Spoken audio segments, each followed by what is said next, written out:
ഇന്നിവിടെ നല്ല മഴ പെയ്തുകൊണ്ടിരിക്കട്ടെ. അപ്പോൾ ഇന്ന് നമ്മൾ ഉണ്ടാക്കാൻ വേണ്ടിയിട്ട് പോണത് കുട്ടികൾക്കും പിന്നെ വലിയവർക്കും എല്ലാവർക്കും നല്ല ഇഷ്ടമാവണ ഒരു പലഹാരമാണ് നമ്മൾ ഉണ്ടാക്കുന്നത്. അപ്പോൾ എൻ്റെ അടുത്ത് ഇവിടെ കുറച്ച് ദോശമാവ് ഇരിക്കുന്നുണ്ട്. അപ്പോൾ ഇതിലേക്ക് നമുക്ക് ദോശമാവ്, പിന്നെ ഗോതമ്പ് പൊടി, പിന്നെ പഴം, പിന്നെ മുട്ട, ഇത്രയൊക്കെ സാധനങ്ങൾ ചേർത്തിട്ടാണ് നമ്മളിത് റെഡിയാക്കിയിട്ട് എടുക്കുന്നത്. അപ്പോൾ മഴ പെയ്യുന്നത് കൊണ്ട് തന്നെ നമ്മുടെ താറാവുകളൊക്കെ ഭയങ്കര ഹാപ്പി ആയിട്ട് അങ്ങോട്ടും ഇങ്ങോട്ടൊക്കെ ഓടി കിടക്കുന്നുണ്ട്. അപ്പോൾ ഈ നമുക്ക് അകത്ത് പോയിട്ട് നമ്മുടെ പലഹാരം നമുക്ക് റെഡിയാക്കാം.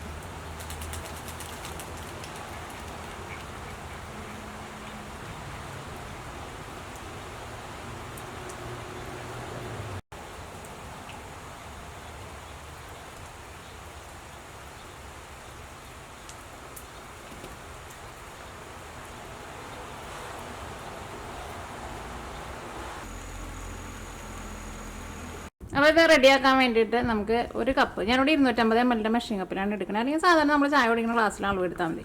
ഇതാ ഒരു കപ്പ് ദോശമാവ്. നിങ്ങൾക്ക് ഈ ദോശമാവിന് പകരം നിങ്ങൾക്ക് വേണമെന്ന് വെച്ചിട്ടുണ്ടെങ്കിൽ അധികം പുളിയില്ലാത്ത നല്ല കട്ട തൈര് വേണമെന്ന് വെച്ചിട്ടുണ്ടെങ്കിൽ കട്ട തൈര് എടുക്കാം. കപ്പിമേ ഫുള്ള് വടിച്ചെടുത്തോട്ടെ, കപ്പിൻ്റെ ഉള്ളിൽ പിടിച്ചിട്ട്.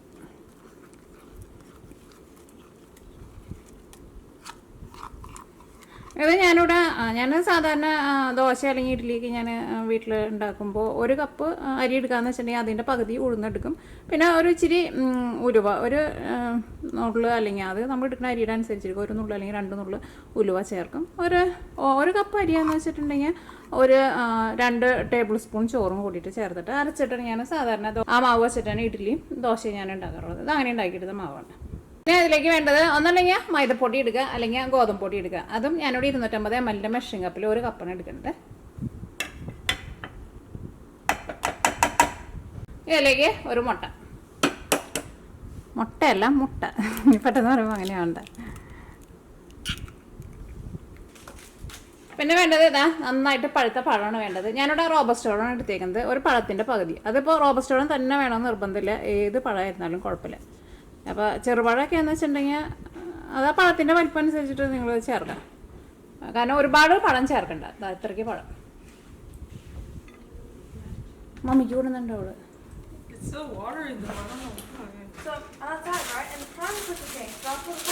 പിന്നെ പഞ്ചസാര, അത് നിങ്ങളുടെ മധുരത്തിനനുസരിച്ചിട്ട് ചേർത്തോട്ടെ. ഞാൻ ഇതിലേക്ക് ഒരു 3 ടേബിൾ സ്പൂണാണ് ചേർക്കുന്നത്. നിങ്ങൾക്ക് കുറച്ചുകൂടി നല്ല മധുരം വേണമെന്ന് വെച്ചിട്ടുണ്ടെങ്കിൽ അതനുസരിച്ചിട്ട് നിങ്ങൾ കൂടുതൽ പഞ്ചസാര ചേർത്തോട്ടെ. പിന്നെ നമ്മളിതിലേക്ക് പഴവും കൂടിയിട്ട് ചേർക്കണുണ്ടല്ലോ. പിന്നെ ഞാനെടുത്താണ് ദോശമാവെന്ന് വെച്ചിട്ടുണ്ടെങ്കിൽ അങ്ങനെ ഒരുപാട് പുളിയുള്ള ദോശമാവല്ല തന്നെ, അപ്പോൾ നിങ്ങൾ അതനുസരിച്ചിട്ട് ചേർക്കണം കേട്ടോ. പിന്നെ അടുത്തത് ഉപ്പാട്ട ചേർക്കുന്നത്, ഒരു 1/4 ടീസ്പൂൺ ഉപ്പ്. പിന്നെ ഇതിലേക്ക് ചേർക്കുന്നത് ബേക്കിംഗ് സോഡയാണ് ചേർക്കുന്നത്, അത് ഒരു 1/2 ഗ്ലാസ് വെള്ളം. ഇതെല്ലാം കൂടിയിട്ട് നമുക്കൊന്ന് മിക്സ് ചെയ്തിട്ട് എടുക്കാം, ഒന്ന് കറക്കിയിട്ടെടുക്കാം.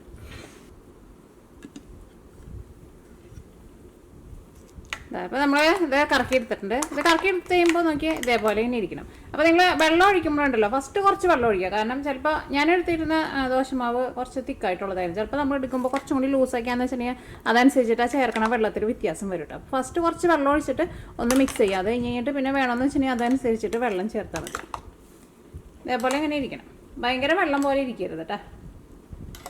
ഇത് നമുക്കൊരു 10 മിനിറ്റ് നമുക്കൊന്ന് റെസ്റ്റ് ചെയ്യാൻ വേണ്ടിയിട്ട് വയ്ക്കാം. അപ്പോൾ തന്നെ ഉണ്ടാക്കിയാലും കുഴപ്പമില്ല, പക്ഷേ എന്ത് സാധനം നമ്മളൊന്ന് റെസ്റ്റ് ചെയ്യാൻ വേണ്ടിയിട്ട് വെക്കുന്നത് നല്ലതാണ്. നമുക്കൊരു 10 മിനിറ്റ് കഴിഞ്ഞിട്ട് ഇതെടുത്തിട്ട് നമുക്ക് റെഡിയാക്കാം.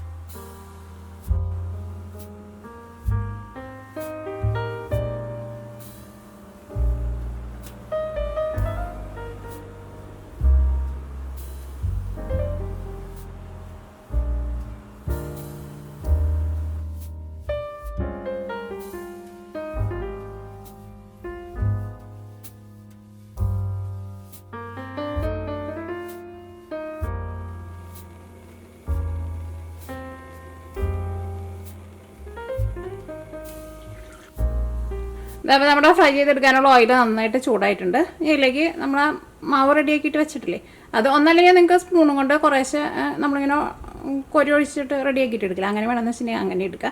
അങ്ങനെ ഒഴിക്കുമ്പോൾ അതിങ്ങനെ കുറച്ചിങ്ങനെ സ്പ്രെഡായി പോകും, അപ്പോൾ നമുക്കൊരു ഷേപ്പിൽ കിട്ടില്ല. നിങ്ങൾക്ക് ഷേപ്പിൽ വേണമെന്ന് വെച്ചിട്ടുണ്ടെങ്കിൽ അതാ എൻ്റെ അടുത്ത് ഇതേപോലത്തെ ഇങ്ങനെ ഒരു സ്പൂണുണ്ട്, ഇങ്ങനെ തന്നെ വേണമെന്നില്ല, ഇങ്ങനെ കുറച്ചൊരു കുഴിയുള്ള സ്പൂൺ ഉണ്ടെന്ന് വെച്ചിട്ടുണ്ടെങ്കിൽ അതിലേക്ക് മാവ് ഒഴിച്ചിട്ട് അങ്ങനെ എടുക്കാമെന്ന് വെച്ചിട്ടുണ്ടെങ്കിൽ കുറച്ചുകൂടി നമുക്ക് നല്ല ഭംഗിയുള്ളൊരു ഷേപ്പിൽ കിട്ടും. അപ്പോൾ സ്പൂണിലാണ് ഒഴിക്കണതെന്ന് വെച്ചിട്ടുണ്ടെങ്കിൽ സ്പൂണ് ഫസ്റ്റ് ഓയിൽ വെച്ചിട്ടൊന്ന് ചൂടാക്കണം കേട്ടോ. നമ്മൾ സാധാരണ ഇതുണ്ടാക്കില്ലേ, എന്താ നമ്മുടെ അച്ചപ്പം ഉണ്ടാക്കില്ലേ, അച്ചപ്പം ഉണ്ടാക്കുമ്പോൾ നമ്മൾ ഫസ്റ്റ് ഒന്ന് ചൂടാക്കില്ലേ, കുറേ നേരം ഒന്നും വെക്കേണ്ട ആവശ്യമില്ല. ഇതിപ്പോൾ ഓൾറെഡി ചൂടായിട്ടുണ്ട്, അത് പെട്ടെന്ന് അങ്ങോട്ട് വിട്ടു പോകുന്നുള്ളൂ. അപ്പോൾ ഇനി ഇതിലേക്ക് നമുക്ക് മാവ് ഒഴിക്കാം.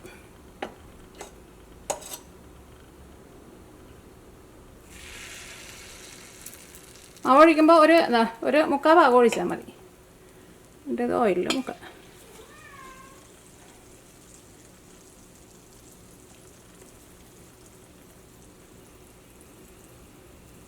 അത് നോക്കിക്കേ, പൊന്തി വന്ന് നോക്കിക്കേ.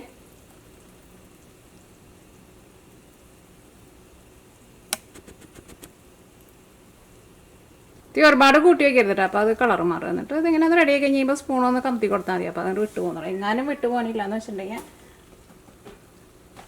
സ്പൂൺ കൊണ്ട് ഒന്ന് സൈഡിൽ നിന്ന് അടിയിൽ നിന്ന് പിടിച്ചു കൊടുത്താൽ മതി, വിട്ടു പോകുന്നുള്ളൂ.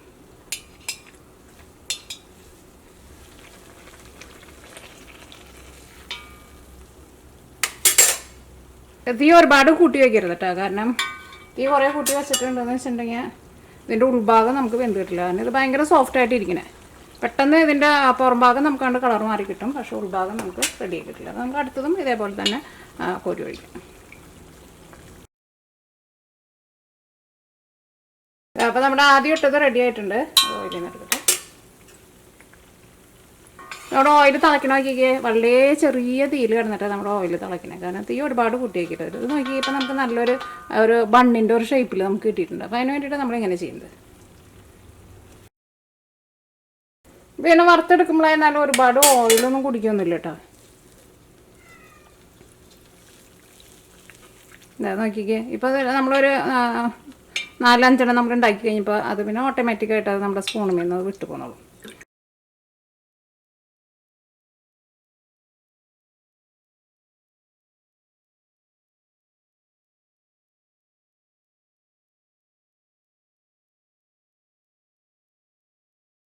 അപ്പോൾ ഇതെല്ലാം നമ്മൾ റെഡിയാക്കി എടുത്തിട്ടുണ്ട്. ഇത് ലാസ്റ്റാട്ടെ.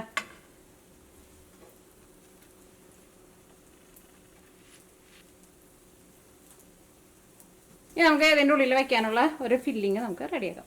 അപ്പോൾ ഈ അടുത്ത് ഞാൻ ഇതിലേക്കുള്ള ഫില്ലിങ്ങിന് വേണ്ടിയിട്ട് ഞാനിവിടെ ക്രീം ചീസാണ് എടുത്തേക്കുന്നത്. നിങ്ങൾക്ക് ക്രീം ചീസിന് വരെ നിങ്ങൾക്ക് ബട്ടർ വേണമെന്ന് വെച്ചിട്ടുണ്ടെങ്കിൽ ബട്ടർ എടുക്കാം കേട്ടോ. അപ്പോൾ ഞാനിവിടെ ഒരു 3 ടേബിൾ സ്പൂണാണ് എടുക്കുന്നത്. അത് നമ്മുടെ ഫില്ലിങ്ങിൻ്റെ അനുസരിച്ചിട്ട് നിങ്ങൾക്ക് ചെറിയ മാറ്റം വരാട്ടെ. നിങ്ങൾക്കിപ്പോൾ കുറച്ച് ഫില്ലിങ് വെച്ചാൽ മതി വെച്ചിട്ടുണ്ടെങ്കിൽ അതനുസരിച്ചിട്ട് എടുത്താൽ മതി. അപ്പോൾ ഇത് സാധാരണ ചീസല്ല കേട്ടോ, നമുക്ക് കടയിൽ നിന്നൊക്കെ വാങ്ങാൻ വേണ്ടിയിട്ട് കിട്ടില്ലേ ക്രീം ചീസ്. ഞാനിവിടെ ഒരു 3 ടേബിൾ സ്പൂൺ എടുത്തിട്ടുണ്ട്. ഞാനിതിലേക്ക് ഒരു 3 ടേബിൾ സ്പൂൺ പാൽപ്പൊടിയും കൂടിയിട്ട് ചേർക്കുന്നുണ്ട്. അതിലേക്ക് മധുരത്തിന് വേണ്ടിയിട്ട് പഞ്ചസാര, വലിയ തരിയുള്ള പഞ്ചസാര എന്ന് വെച്ചിട്ടുണ്ടെങ്കിൽ ഒന്ന് പൊടിച്ചിട്ട് വേണം കേട്ടോ ചേർക്കാൻ വേണ്ടിയിട്ട്. പഞ്ചസാര ഞാനിതിലേക്ക് 2 ടേബിൾ സ്പൂണാണ് ചേർക്കുന്നില്ല. നിങ്ങൾക്ക് മധുരം വേണമെന്ന് വെച്ചിട്ടുണ്ടെങ്കിൽ നിങ്ങൾക്ക് അത് അഡ്ജസ്റ്റ് ചെയ്യാം കേട്ടോ. ഇനി ഇത് 3ഉം കൂടിയിട്ട് നമുക്ക് നന്നായിട്ട് മിക്സ് ചെയ്ത് നല്ലൊരു സോഫ്റ്റ് ക്രീം പോലെ മിക്സ് ചെയ്തിട്ട് റെഡിയാക്കിയിട്ട് എടുക്കാം. അപ്പോൾ നിങ്ങൾ ബട്ടറാണ് എടുക്കണമെന്ന് വെച്ചിട്ടുണ്ടെങ്കിൽ നേരത്തെ കൂട്ടിയിട്ട് ഫ്രിഡ്ജിൽ നിന്ന് പുറത്തെടുത്ത് വെക്കണം കേട്ടോ.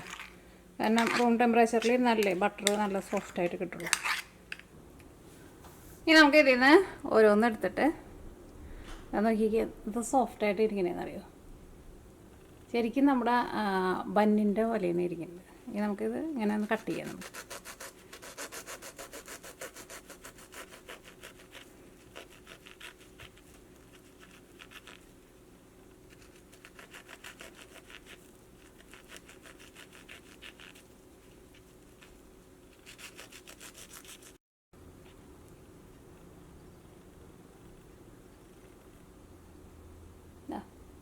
അപ്പോൾ നമുക്ക് ബാക്കിയുള്ളതെല്ലാനും ഇതേപോലെ ഇങ്ങനെ കട്ട് ചെയ്തിട്ട് അയ്യടാ ഇതാ നോക്കിക്കേ, ഇതിൻ്റെ ഉള്ളിലായിരുന്നാലും നല്ല സോഫ്റ്റായിട്ടിരിക്കുന്നത്. അപ്പോൾ നമുക്ക് എല്ലാനും ഇതേപോലെ നമുക്ക് കട്ട് ചെയ്തിട്ട് എടുക്കാം.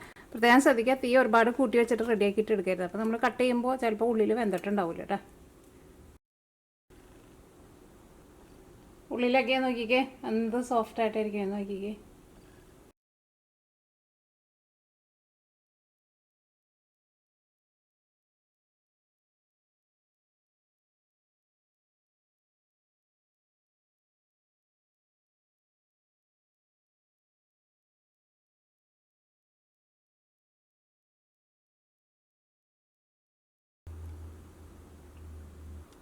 അപ്പോൾ ഇതെല്ലാം നമ്മൾ ഇതേപോലെ നമ്മളിങ്ങനെ കട്ട് ചെയ്തെടുത്തിട്ടുണ്ട്. ഇനി ഇതിൻ്റെ ഉള്ളിലേക്ക് നമ്മുടെ ഫില്ലിങ് വയ്ക്കാം നമുക്ക്.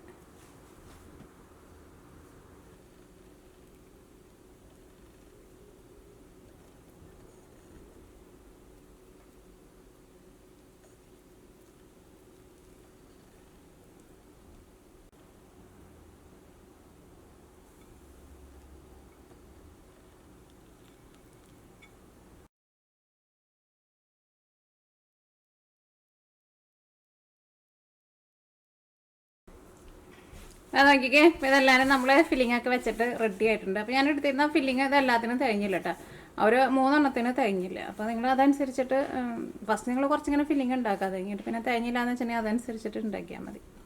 അപ്പം ക്രീം ചീസ് ആയിരിക്കും കൂടുതൽ ടേസ്റ്റ് ഉണ്ടാവുക. ബട്ടറിൻ്റെ ഫില്ലിംഗ് വെച്ചിട്ട് നമ്മൾ ഇതിനു മുമ്പ് ഒരു ബ്രെഡ് നമ്മൾ ഇങ്ങനെ റൗണ്ടിനെ ചെറുതായിട്ട് ഇങ്ങനെ കട്ട് ചെയ്തിട്ട് അങ്ങനെ ഒരെണ്ണം ചെയ്തിട്ടുണ്ടായിരുന്നു നമ്മൾ. ഇത് ആ ബട്ടറിന് പകരം നമ്മൾ ക്രീം ചീസ് വെച്ചിട്ട് രണ്ട് വെച്ചാലും ടേസ്റ്റാണ്. പക്ഷേ എനിക്ക് കൂടുതലിഷ്ടം ക്രീം ചീസിൻ്റെ ടേസ്റ്റാണ് കൂടുതലിഷ്ടം. അപ്പോൾ നിങ്ങൾ ട്രൈ ചെയ്ത് നോക്കുക. എന്തായിരുന്നാലും കുട്ടികൾക്കൊക്കെ നല്ല ഇഷ്ടമായിരിക്കും. പിന്നെ ഇത് റെഡിയാക്കാനായിരുന്നാലും നമുക്ക് ഒരുപാട് സാധനങ്ങളൊന്നും ആവശ്യമില്ലല്ലോ. ദോശമാവൊക്കെ എപ്പോഴും നമ്മുടെ വീട്ടിലുണ്ടാവുന്നതല്ലേ.